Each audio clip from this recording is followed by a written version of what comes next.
Uma informação importante quando falamos de efeitos nocivos das perturbações sonoras é a relativa a se saber a exata percepção das suas vítimas. E essa percepção normalmente é revelada pelas suas reações. Como nós podemos ver aqui, no quadro ao lado, o que acontece na prática é uma gradação que vai desde uma simples reclamação até verdadeiros atentados contra a vida. Tudo depende de vários fatores, mas o principal, naturalmente, é o grau de esgotamento nervoso ao qual a vítima é levada por essas circunstâncias e, consequentemente, a amplitude de seu descontrole emocional. E assim, mais do que meras reclamações, nós costumamos observar com bastante recorrência diversos ilícitos penais, principalmente quando as circunstâncias envolvem perturbações ruidosas reiteradas. São vistas, com frequência, injúrias onde a vítima do ruído parte para ofensa contra a dignidade ou decoro do agente. Vemos também casos de vias de fato, onde ocorre moléstia física da pessoa responsável pelo excesso do ruído, sem acarretar propriamente lesão. Vemos ocorrência de lesões corporais com ofensa à integridade física ou à saúde do produtor do ruído. E por final, como numa lista como essa não poderia faltar, vemos também homicídios. Notem que nós falamos aqui da reação da vítima, mas também há vários casos nos quais a reação violenta é do produtor do ruído contra a vítima que dele reclama. Esses eventos, em geral, são tão numerosos que não seria exagero algum classificarmos a questão das perturbações sonoras não apenas como problema de saúde pública, como vimos anteriormente, mas também como grave problema de segurança pública.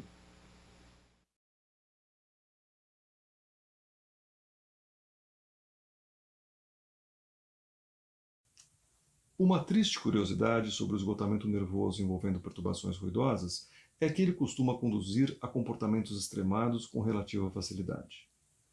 E na gênese desse esgotamento está a circunstância de que a vítima, que normalmente reclama por muitas vezes sem ser atendida, vai se sentindo escarnecida e passa a tomar a persistência da perturbação como verdadeira provocação pessoal.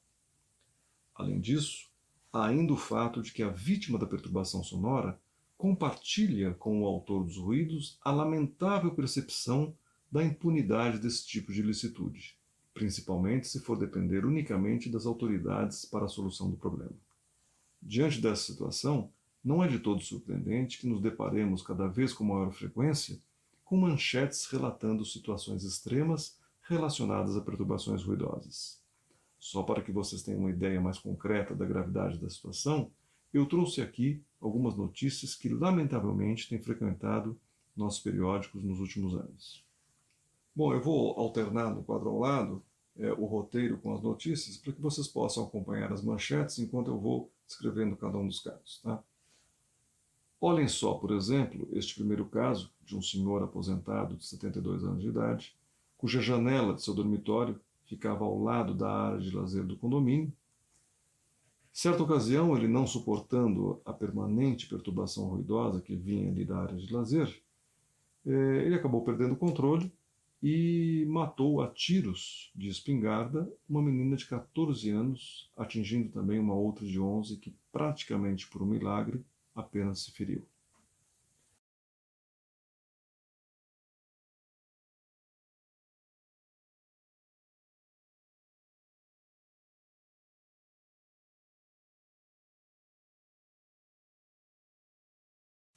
Nesse outro caso, que também é bastante impressionante, um engenheiro de 61 anos, que no dia anterior havia reclamado com o seu jovem vizinho a respeito do barulho de uma festa, no dia seguinte, ao encontrá-lo no elevador, acabou por matar o rapaz de 20 anos de idade com um tiro no rosto.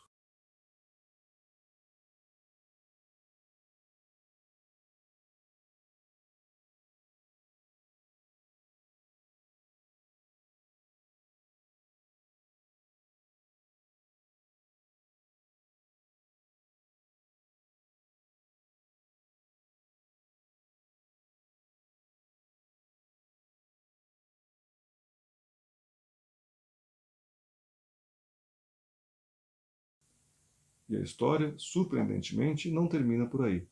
5 dias depois, o engenheiro, que que desde o homicídio permanecia foragido e com prisão temporária decretada, foi ao escritório de seu advogado, no 10º andar de um prédio da Avenida Paulista aqui em São Paulo, de onde acabou por se suicidar pulando da janela.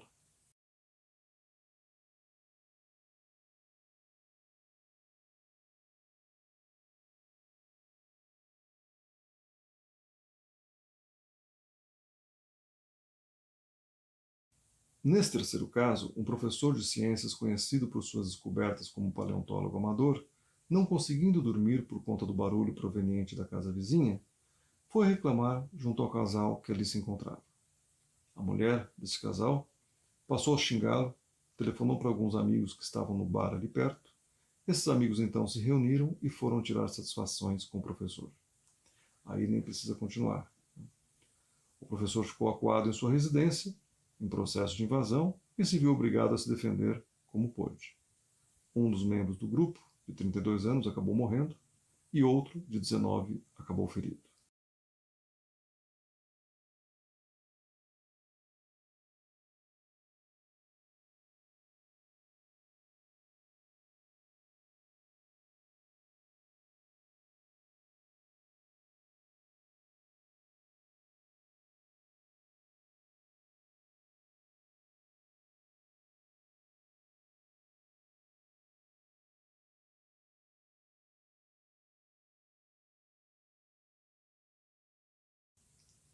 E para arrematar, no último evento relacionado no quadro ao lado, um senhor de 62 anos, após reclamar à polícia diversas vezes, sem qualquer resultado, sobre o barulho que vinha do apartamento acima do dele, simplesmente matou a tiros o casal que ele morava após mais uma discussão sobre a perturbação ruidosa.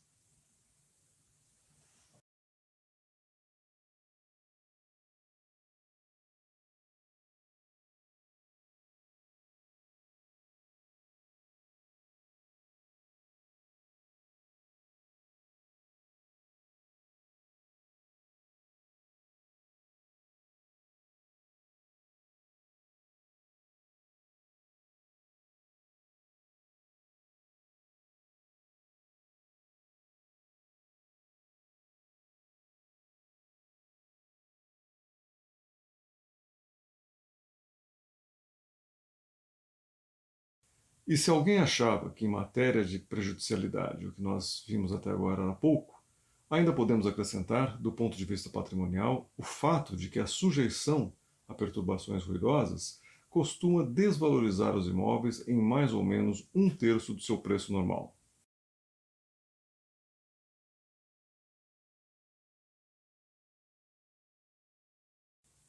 Uma interessante reportagem publicada no jornal Folha de São Paulo, por exemplo, constatou uma desvalorização de até 35% do preço de um imóvel residencial situado nas imediações da Avenida Paulista, aqui em São Paulo, por conta do expressivo nível de ruído ao qual ele estava exposto.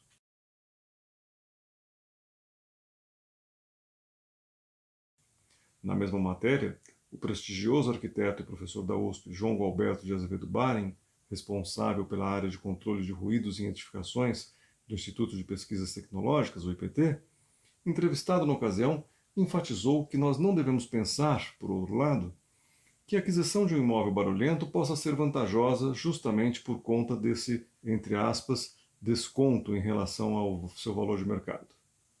A economia, segundo ele observa, não compensa em qualquer hipótese.